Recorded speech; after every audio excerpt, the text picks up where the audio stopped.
हमारे लिए आज की तलावत मलाकी नबी की किताब, उसका 3 बाब, पहली 4 आयत। देख, मैं अपना पैगंबर भेजता हूँ जो मेरे आगे राह तैयार करेगा, और खुदावंद जिसके तुम तालिब हो नागहाँ अपनी हैकल में मौजूद होगा, और अहद का वो पैगंबर जिसके तुम आरजुमंद हो। देखो, वो आता है। रब्बुल फाज फरमाता है, लेकिन उसके आने के दिन को कौन बर्दाश्त करेगा? उसके ज़हूर के वक्त कौन खड़ा रहेगा?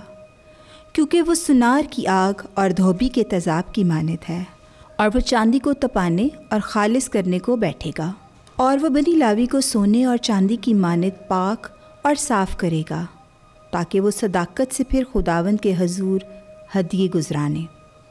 और यहूदा और यरूशलेम का हदिया खुदावंद को पसंद आएगा, जैसा कदीम अयाम और गुज़िश्ता ज़माने में था।